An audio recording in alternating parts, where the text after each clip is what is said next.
Welcome to this latest edition of 1211 Sports Talk featuring Cyril Gerald-Quinn on this 11th of November 2015.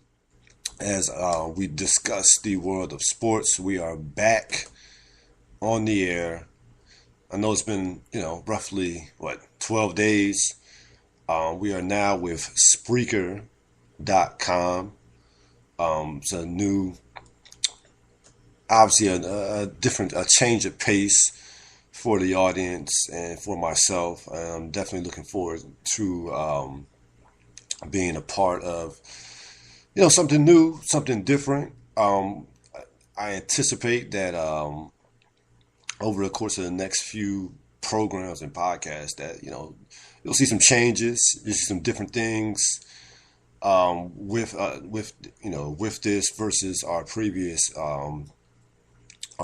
spot, but it's something new, and we're going to see how it goes. I anticipate a long relationship with this particular company. I'm happy to be here.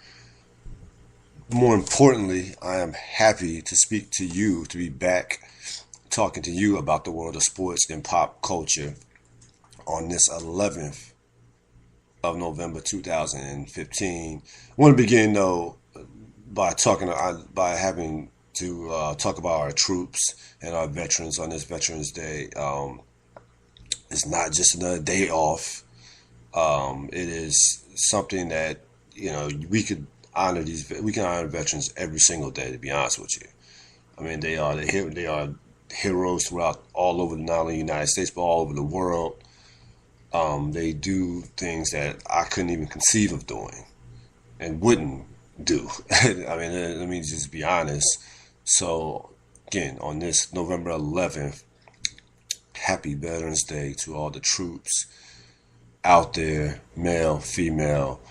And hopefully, you see somebody today, you see a veteran, shake their hand, speak to them, acknowledge them as it's the least that you can do. We can do to talk about what they mean to us.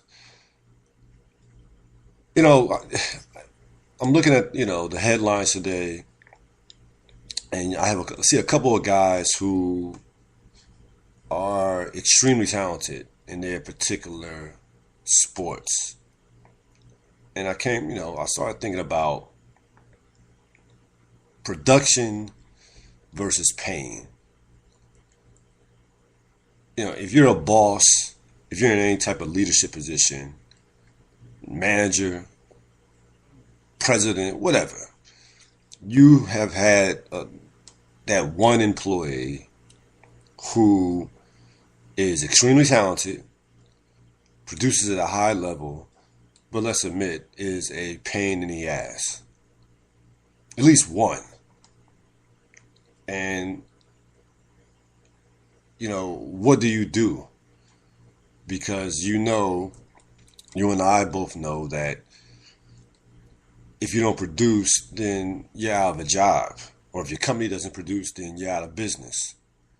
So you get into a catch-22 of, hey, I wish this person was a great person, quality person. Wish I can get rid of them, but they produce at a high level. So let's go to Dallas, where Greg Hardy, and as a Redskin fan, I can't get enough of this because I know how this is going to end. It's going to end poorly. You have Greg Hardy, who we all know is a bad guy. He's a horrible guy. And probably, I'm not going to say probably, should be locked up. I mean, that's all there is to it. Greg Hardy, though, is a premier pass rusher. It's a premier, that's all that, love him or hate him, he can impact the game. He has one of the rarest skills in all of football. That's being able to get to the quarterback at a high level. But he knows that he has the owner has his back, and if you're Jason Garrett, Jason Garrett knows this. Jason Garrett can't discipline Greg Hardy. Jason Garrett is going to follow whatever Jerry Jones says, and Greg Hardy knows this. So if you're Jason Garrett, it's like, hey, we're taking this, we're taking this procedure, we're doing this, we're doing that. Greg knows better, so on, so on, so on, and Greg Hardy again, puts the message on Twitter, guilty to proven innocent, innocent to prove, guilty to proven innocent to proven guilty, some nonsense. Like, dude, you shouldn't even be on Twitter. Or any social. Greg Hardy doesn't need to be speaking about anything other than football on any social media of any kind. He just he just doesn't need to speak if you are if you're a member of that Dallas Cowboy organization, because when he speaks, it's just not a good thing when Greg Hardy speaks, because you don't know what's going to come out of his mouth. And Jason Garrett knows this. The Cowboy organization knows this. But Jerry Jones does not care, because Greg Hardy can rush the passer.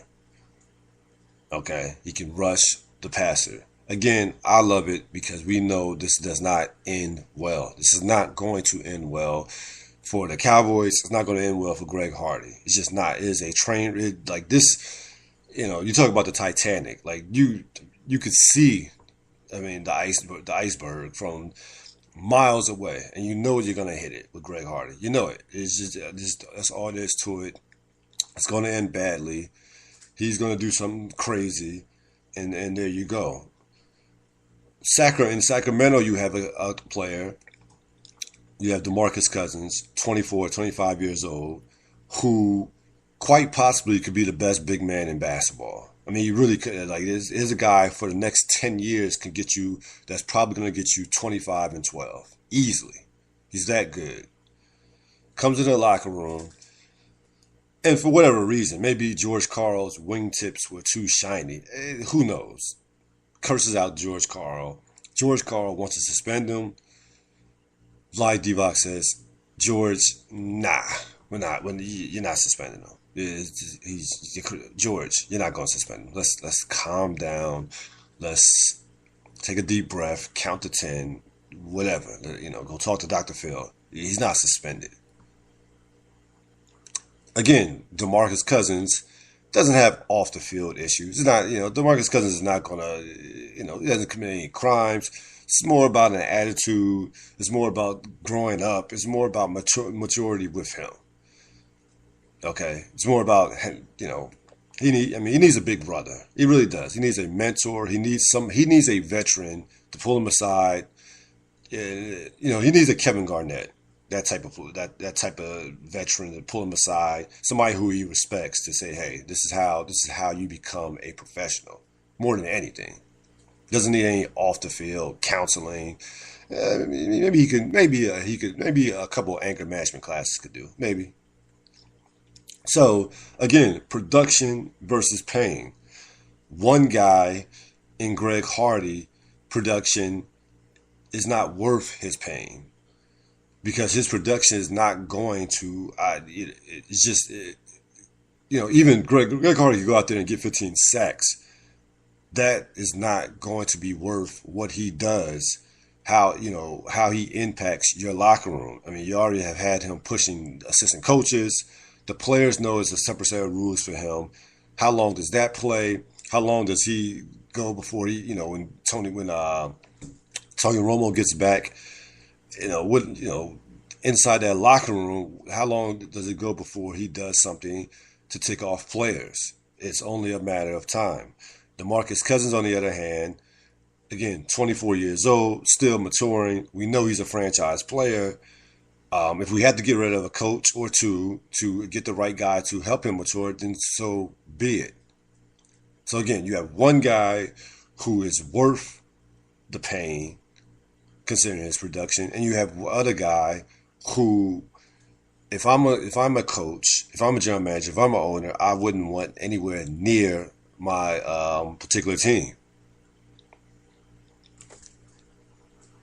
Again, these are decisions that leaders have to make every single day, as far as when it comes to people who can produce on a high level, but again, are frankly are just pain in the asses. And it's very interesting to see how organizations, people in leadership deal with these individuals. It really is.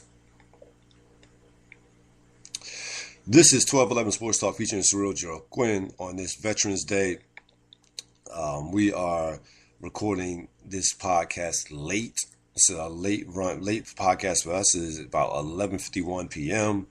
But I'm wide awake, and I'm happy to be back on the air, feeling good as we discuss the world of sports and pop culture. Of course, last night you had the college playoffs rankings come out, and again, to no shocker, shocker, you had Clemson, Alabama, Ohio State, and stir up the echoes, you had Notre Dame. Now, two of those teams have one loss, Alabama and Notre Dame. A lot of people want to cry over the fact that Notre Dame is ranked fourth, and that Notre Dame is ahead of the undefeateds like Baylor, Iowa, and Oklahoma State. Now, in a perfect world where everything is fair, okay, Baylor, Iowa, and Oklahoma State would be ahead of Notre Dame. This is not a perfect world, and we know everything is not fair. Notre Dame is a very good team, but they really haven't had a definitive win this season. Definitely not anything comparisons to Oklahoma State being TCU, which you can make a case was as good a win as there has been in college football this year. But they are Notre Dame. You saw this coming last week when during the first weekend, the first set of rankings came out when Notre Dame was ranked fifth, and of course they had no business being ranked that high. So if anybody, so you should have got where this thing was going if Notre Dame continued to win and only have one loss. Notre Dame runs the table. They will be in the playoffs. They are Notre Dame. This is like, forget about college football royalty. This is sports royalty. Okay? You're talking about a school, a football program that is on the air every Saturday on national television. I repeat, you're talking about a football program whose games are broadcasted NBC, ABC, ESPN every Saturday, national television.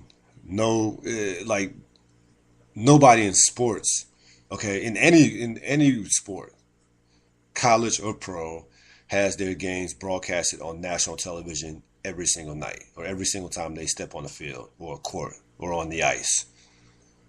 This is again, they are special. Whether you love them or hate them, this is Notre Dame. Now again, if you're somebody who hates Notre Dame, their reckoning could be coming. They still have to go at Stanford. So there's a chance that they, another loss will definitely knock them out of the playoffs.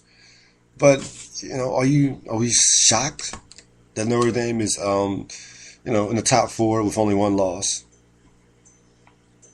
Remember, this is business. It's ultimately business. The power of the Notre Dame product is one of the most powerful products in all of sports. They're going to travel.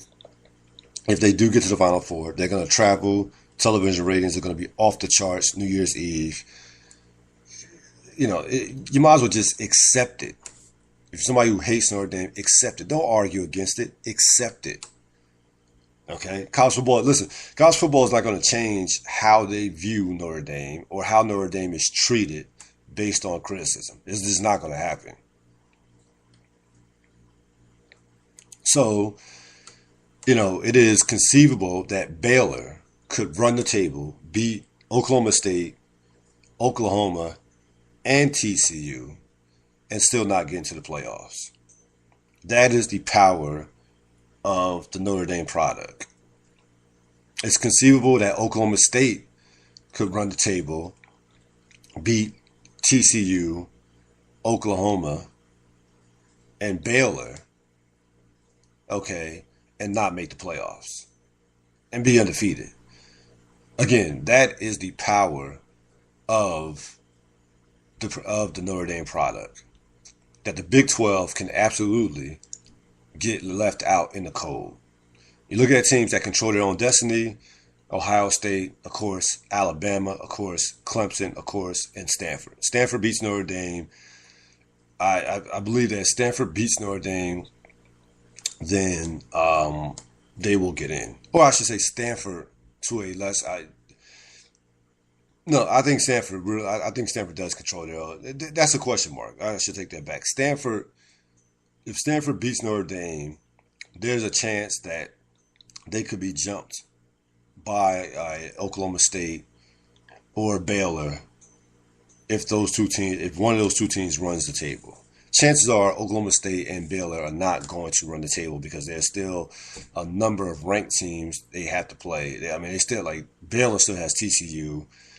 They both still have you still have Oklahoma. So the Big 12. Listen, we always complain about how it looks now in week 2 of the rankings. These things tend to work themselves out. Yeah, we've seen it a million times where the NCAA, we say, oh, what's going to happen if they go undefeated, or if they go undefeated, or if this team goes undefeated, and then this team loses, that team loses, and again, things work themselves out. Things work themselves out. I would venture to say that Oklahoma State and Baylor will lose at least one game this season before the playoffs. They'll lose at least one game. And even if Oklahoma State or Baylor ran the table and they had a Big 12 championship and won, if Notre Dame ran the table, Notre Dame still would be in the playoffs. They still would be in the playoffs. I'm intrigued by the fact that the chance that if Alabama loses between now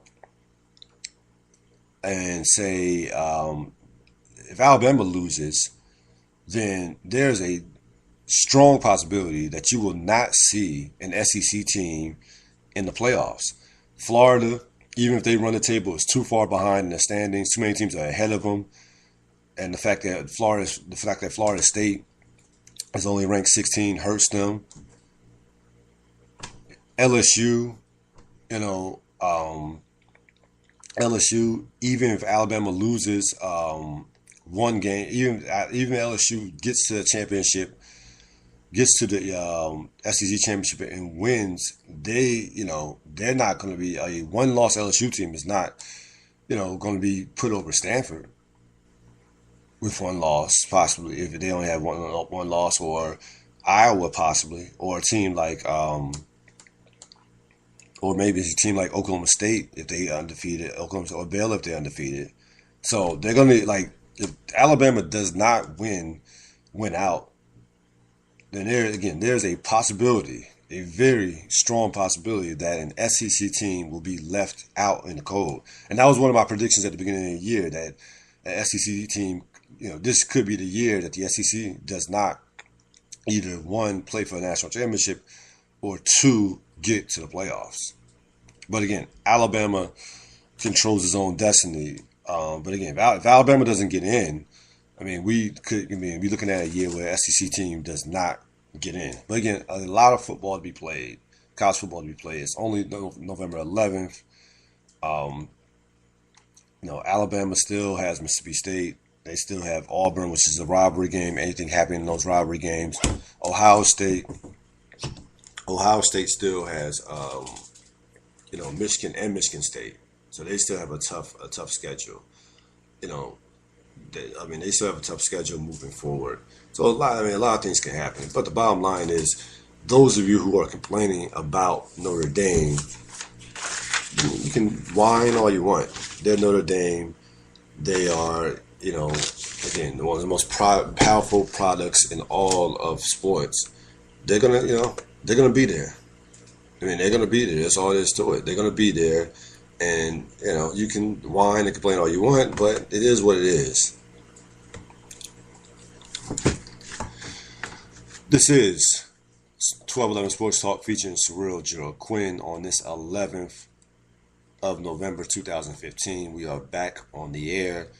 Again, there are some things that we are going to get configured moving forward. Right now, we are not taking phone calls, but you can reach our you can listen to our podcast through Twitter, SoundCloud, Facebook, YouTube, iHeartRadio.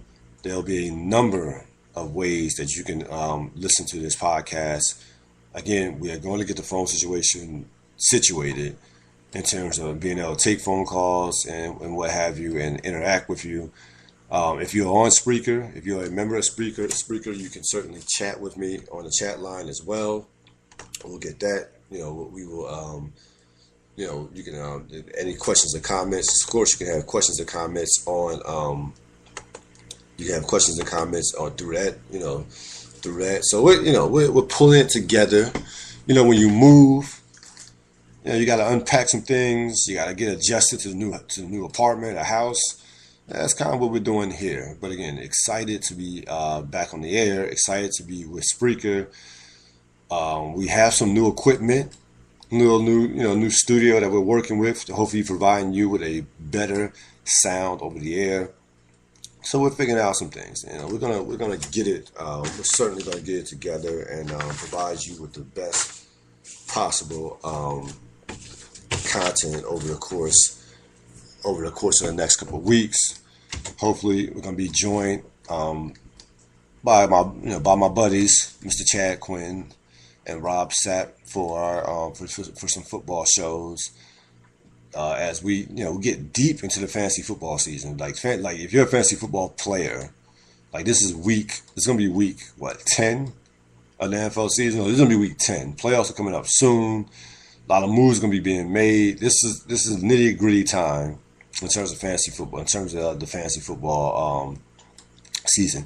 And speaking of fantasy football, that's a great segue. I like how I did that. It's a great segue because New York State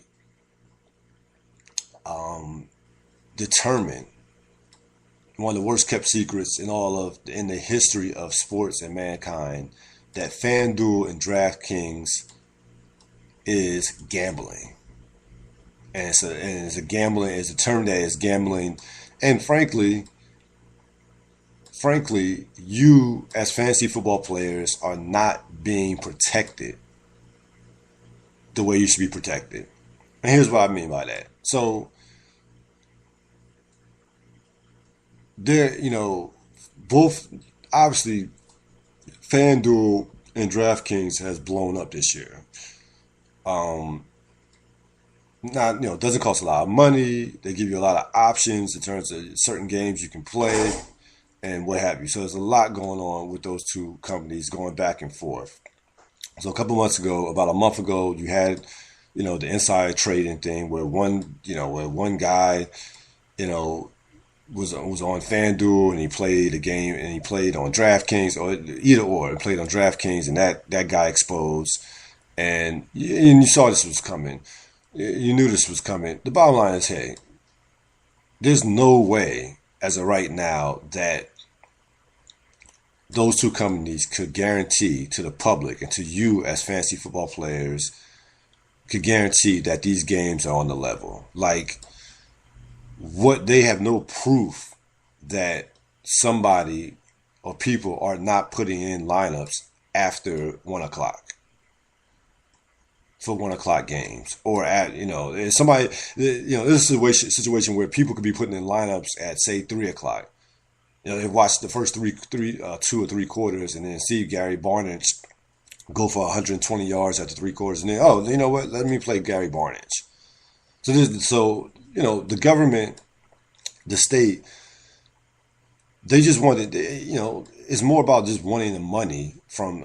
It's not about them just wanting the money from these two particular companies. They want you as the consumers of this, and this is a $1 billion there's billions of dollars on the line. They want you to be protected from these companies, whether it's insider trading or you knowing people, or if I know people on FanDuel getting inside tips. They want you to kind of be protected from that. And there's safeguards that have to be put in place. There's software that has to be put in place to protect you from people cheating. And those two companies don't have those safeguards in place. So that's what it comes down to. That's what it's come down. That's what all it comes down to. And it's going to change. Listen, this is not going to kill their businesses. Their businesses are going to take a hit now because they're going to put those safeguards in place. And they don't. FanDuel and DraftKings don't own fantasy football. They don't own fantasy football. Anybody could start, we could start a website. I could start a website and if going through the proper channels and legislation and go with fantasy football. So it's not like something you can patent or something you can own. But when it comes to gambling, you have to you got to go through, it has to be legislated. And again, the big piece of this is protecting you as a consumer. That's the big piece. And right now, those protections are not being put in place by these two companies. That's why, as somebody who plays fantasy football, I don't deal with either one of them. Because I don't know. I'm going up against thousands and hundreds, tens of thousands of different entries. I don't know if I'm playing against people who are putting in lineups at 3:00 or at 3:30 or at 2:00 after the 1:00 games have started. I don't know that for sure. There's nothing that FanDuel or DraftKings can show me to prove that the game is level. Now, is it a game of skill? Of course it's a game of skill. There's a lot of research that goes into it. You look at the numbers and stats and, how certain guys have performed against certain teams in the past, how guys are performing on the road, how guys perform in certain stadiums. Well, yeah, there's some skill to go into it. There's no question about it, but it's still gambling. It's still gambling. There's skill in horse racing and handicapping horses. It's still gambling. You can't deny that. To sit here and say deny it. For anybody to sit here and say it's not gambling, or try to argue it's not gambling because those lineups have nothing to do with, per se, winning and losing the game has nothing to do with those lineups. It's a stupid argument. The bottom line is anything with money on the line is gambling. It's a different type of gambling, but it's still gambling. You play poker and put money on a wager. There's skill involved in poker, but it's gambling. So listen, FanDuel and DraftKings are just going to have to go through the proper channels, and they're going to take a hit. They're going to take a hit financially, but we'll see. We'll see if they can survive it. But they're going to happen. And this is going to be, this has already happened. This is happening in two major states as far as gambling goes, Las Vegas and New York. This will be nationwide before it's said and done. You'll see it in Delaware, you'll see it in Florida, you'll see it. All the other states are going to follow suit as well. They should, because again, you as a consumer, if you're involved with fantasy football, if you play for both, either with both those particular sites or one of them, you deserve, to be. It deserves to be as fair as possible. You're putting your money you're putting money into it. It's it's just not fair that it's just not fair that somebody that you put in your lineup before 1:00 versus somebody that's putting in their lineup at 2:30. That's just crazy. So this is for you. This is not a anti FanDuel or anti DraftKings. This is pro consumer. This is 1211 Sports Talk featuring Cyril Gerald-Quinn on this now 12th of 12th of November 2005, as we have 12:11 a.m. Again, you see it if you saw a veteran. Hopefully, all the veterans out there got acknowledged for Veterans Day. Certainly, we would not have to save the safety of our country without them, and they deserve all the credit in the world for what they do. We are on Spreaker.com. When this podcast is over, you will be able to find us at Twitter, at Facebook, YouTube, and what have you. I will post something on Instagram as well. But Twitter, Facebook, YouTube, SoundCloud, you'll be able to find us. You'll be able to find us there. NFL has reached its halfway point of the season. You have 3 teams undefeated, first time with New England, Cincinnati, and Carolina, who by far and away is the biggest surprise out of those 3 teams, that Carolina's undefeated. I think people thought that both New England and Cincinnati would be very good teams this year, but Carolina certainly has came out of nowhere to be undefeated, and right now the best team in the NFC without question, as they defeated Green Bay down in Carolina. So, as of right now, you had to say that New England probably is the odds-on favorite to win the Super Bowl, get back to the Super Bowl, and win the Super Bowl. But despite the fact that New England's undefeated, I don't get the sense that this is a dominant. This is not 2007. Like I don't feel like this is New England 2007, where they clearly were the best team in football, that they were historic, that that we were watching history in the making. I don't get that sense at all.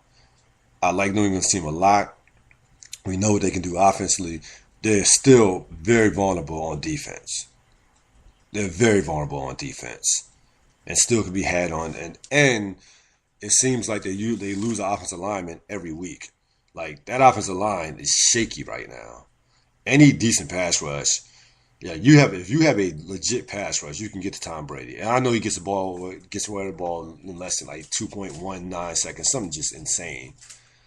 But that pass rush, like you can still get to him with a good pass, with a solid pass rush. So I'm not handing New England anything right now. I still think they are vulnerable. Team to beat, fine. You want to call him that? Brady's the MVP right now. I know Cam Newton people, that Cam Newton bandwagon is getting bigger, but Brady's numbers blow away Cam Newton's. Like you can't, like, as good as Cam Newton is, as valuable as Cam Newton is, it's still like production still counts. Like you still got to put up very good numbers. I understand that Cam Newton is much better than his numbers indicate, but still, yeah, like Tom Brady's numbers are just ridiculous. The big story that's been emerging in the NFL, as far as contenders goes, is what's happening down in Green Bay, Wisconsin. Green Bay is at 6-2. They're going to be in a fight for the division, not just for the NFC, but for the division with the Minnesota Vikings, a Vikings team who, if you listen to our NFL preview, we liked, all 3 of us, myself, Chad Quinn, and Rob Sapp, liked Minnesota a lot, and they've been even better than I thought they were going to be. Like I didn't think at the halfway point that they'd be 6-2 and battling Green Bay tit for tat for the division, with still 2 games against Green Bay. I did not believe that they would be that good, but they have been that good and that productive. Very good defense. Bridgewater is much better than his stats ever could show. Much better than his stats could show. But Green Bay, I'm not going to panic on Green Bay, because bottom line is, number one, they got to get healthy. They had a couple guys out in the secondary. 2, you still have Aaron Rodgers. He's still the best player in the league. I know Green Bay made some changes with with the going James Starks as the number one running back. Eddie Lacy just is going to be one of those. It's going to be a lost year for Eddie Lacy. Anybody in fantasy knows what I'm talking about. Is what knows exactly what I'm talking about. But it's just going to be one of those years, nagging injuries, whether he's in shape. It's going to be a lost year. But he can still listen. You can have Eddie Lacy as your number two back. That's a good problem. James Starks is more than capable of being a lead back for a team that won a championship. Matter of fact, he was their lead back when they won the Super Bowl in 2010. I'm not panicking as much as people around the league are panicking about Green Bay. 6-2, still have Aaron Rodgers. They can get this fixed and be right there. Nobody wants to see Green Bay in the playoffs. They will be right there as a team that can win, get to the Super Bowl, and possibly win a Super Bowl. They still will be amongst my teams that can win the Super Bowl. So I'm not gonna go too crazy about what's happening down in Green Bay. I know people are saying they don't have the type of speed they had. They had offensively. They're not intimidating offensively. I would say forget about their offense and look what's been happening with their defense in the last couple of games. I mean, Denver, you have two average to mediocre offensive teams have ran right through them in their last two games with Denver and Carolina.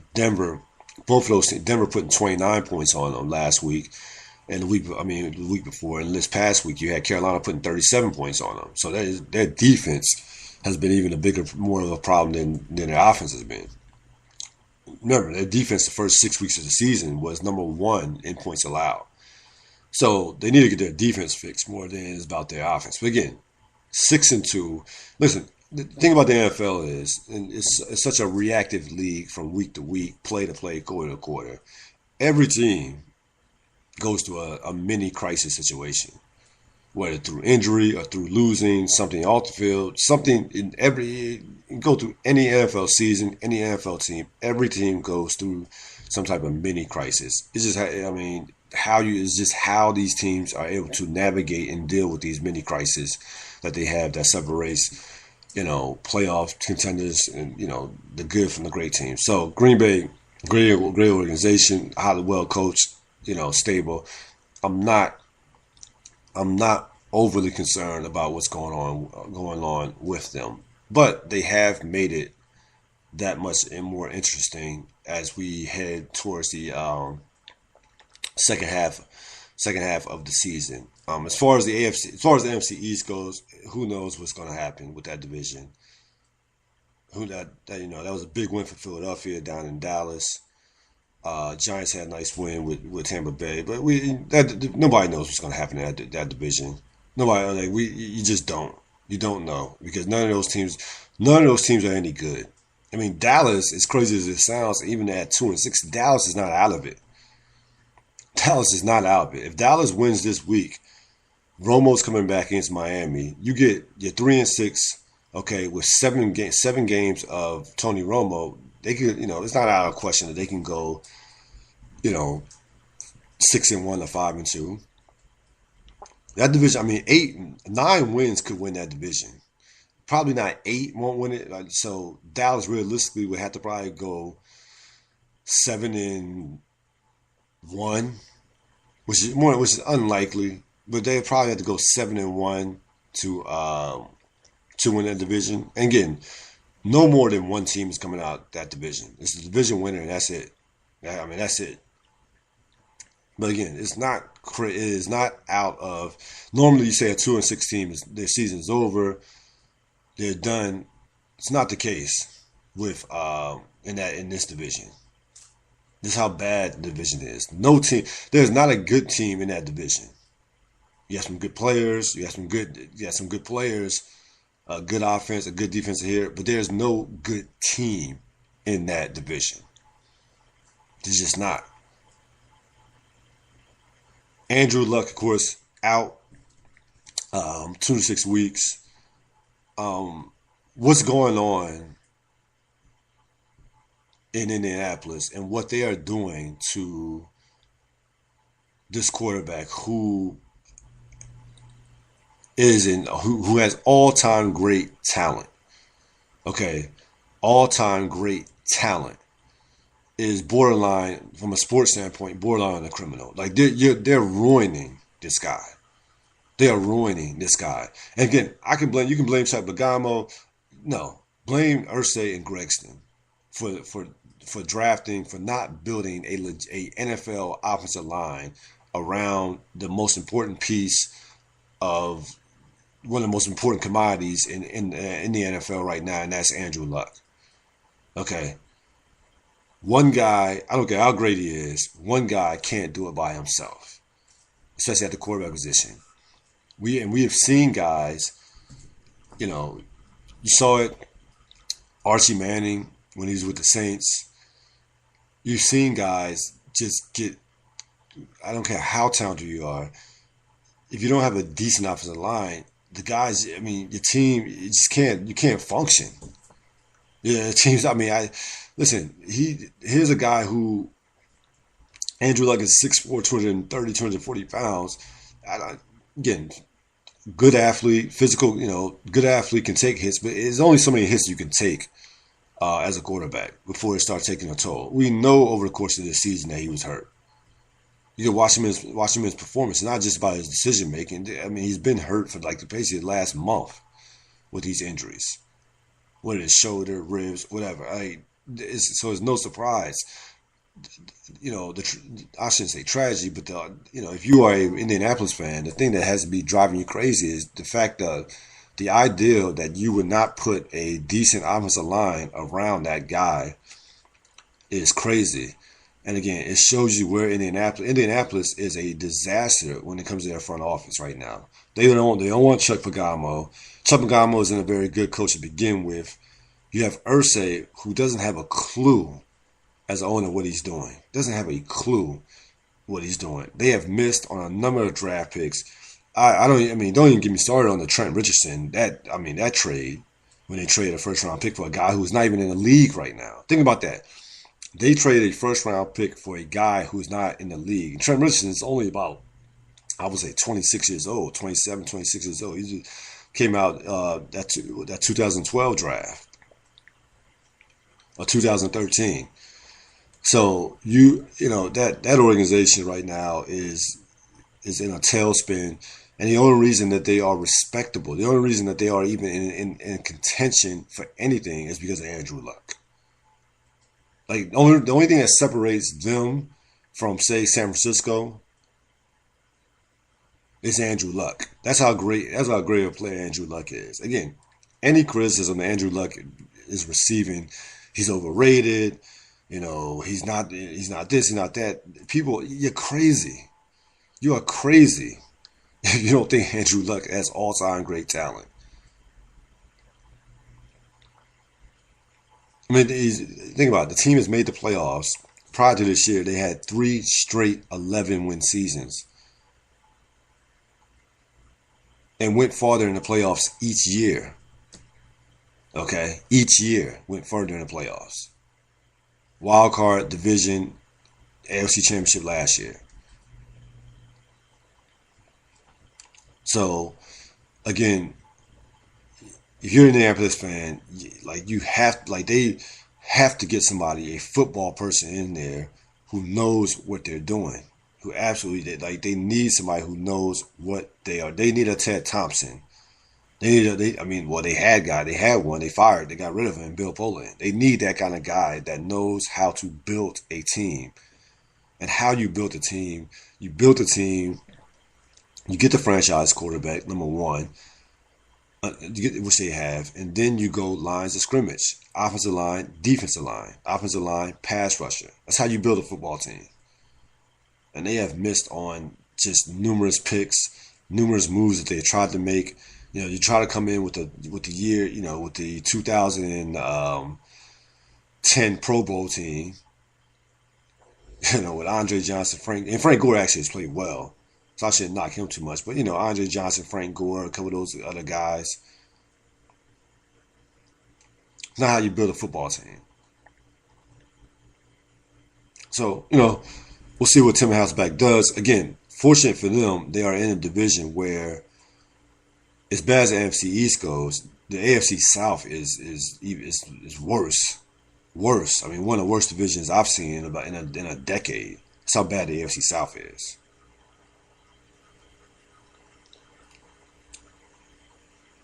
We began the program talking about production versus pain. Pain versus production. And again, Greg Hardy, DeMarcus Cousins, two talented individuals who you have to question whether or not, if you are a fan of those particular teams, if you are a part of those particular organizations, you certainly have to question: is this guy worth is this guy's production worth the pain that he causes in a locker room with the distractions? Is his distraction is the production worth the distraction? In the case of Greg Hardy, I would say no. In the case of DeMarcus Cousins, yes. Greg Hardy, of course, knows he has Jerry Jones in his pocket, basically. Jason Garrett knows this. Greg Hardy knows this. So Jason Garrett basically can't do anything as a head coach. I mean, he's basically been neutered as a head coach in terms of dealing and disciplining Greg Hardy. Which, again, can easily tear a football team apart. Hurt a football team. The other situation, DeMarcus Cousins, he hates the coach. Coach doesn't like him. But you're willing to deal with that because DeMarcus Cousins is 24-12 every night, and he's 24 years old, and he could possibly be the best the best big man. It's not six man. The best big man in all of basketball. So you are willing to deal with that pain, and consider it to how productive he can be. Versus a Greg Hardy, a guy who is frankly a criminal, and a guy who, even if he gets 10, 15 sacks, doesn't guarantee you victories. And a guy who at any time, from here until the rest of the season over, a guy who is who is a ticking time bomb. Don't think DeMarcus Cousins is not a ticking time bomb. Greg Hardy is a ticking time bomb. You're just waiting for the other shoes to drop when it comes to Greg Hardy.